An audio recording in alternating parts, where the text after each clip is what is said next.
ঢাকা বিশ্ববিদ্যালয়ের শিক্ষার্থীদের জন্য অনেক বড় একটা সুখবর। আর ১১ মাস পরেও ডাকসু হয় না। একটা ডাকসুর মেয়াদ কিন্তু প্রায় শেষ হয়ে যাওয়ার কথা। আমরা দীর্ঘ আন্দোলন করেছি, আমি নিজে অনশন করেছি, অবস্থান করেছি। শিক্ষার্থীরা আমার আমার আমার সাথে ছিলেন।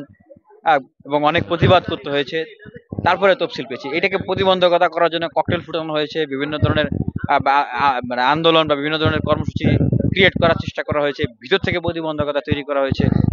তো সেখান থেকে বলতে চাই যে যেই বিশ্ববিদ্যালয় থেকে এই গণ অভ্যুত্থানের সূচনা, যেই অভ্যুত্থানের কমিটমেন্ট হলো গণতান্ত্রিক মূল্যবোধের প্রাতিষ্ঠানিক ভিত্তি দেওয়া এই বিশ্ববিদ্যালয়গুলোতে, যেই অভ্যুত্থানের কমিটমেন্টের হলো যে আর কোনো নতুন করে সেই লেজুর ভিত্তি অস্ত্রের রাজনীতি দখলদারিতে ফিরে না আসা, এবং এই বিশ্ববিদ্যালয়কে একটা নলেজ প্রোডাকশন, পলিসি প্রোডাকশনের হাউস হিসেবে গড়ে তোলা। সেটা করতে হলে আসলে ডাকসুর কোনো বিকল্প নাই। আমি যেটা বলি যে আমার যে অনেকে জিজ্ঞেস করলেন প্যানেলের বিষয়টা, যেটা জিজ্ঞেস করলেন, যে আমার প্যানেল আমি সেই রাজনৈতিক বা দলীয় প্যানেল সেভাবে করে আমি করব না।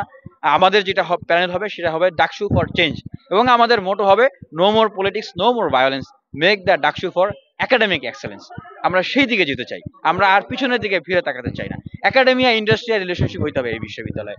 দেখেন 56 বছর পরে এই বিশ্ববিদ্যালয়ে পড়াশোনা করে বলে চাকরি পায় না, আবার আরেকদিকে বিভিন্ন প্রতিষ্ঠান, বিভিন্ন সরকার জায়গা থেকে বলে তারা প্রশিক্ষিত লোক পায় না। কারণ কি, এই হাজার হাজার কোটি টাকার বাজেট হয়, ছাত্রছাত্রীদের থাকার জায়গা নেই, খাবার সংকট, তাদের লাইব্রেরির সংকট, ট্রান্সপোর্টেশন সংকট।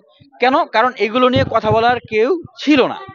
আমরা 28 বছর পরে একটা ডাকসু পেয়েছিলাম, এরপরে আবার 6 বছর নাই। তো নিয়মিত ছাত্র সংসদ নির্বাচন হলে এই জিনিসগুলোর সমাধান হবে। আর আমি যেটা কমিটমেন্ট করতে চাই যে শিক্ষার্থীরা যদি আমাকে ম্যান্ডেট দেয়, আমি একটা ডাকসু থাকা অবস্থায় আর একটা ডাকসুর ব্যবস্থা করে যাব।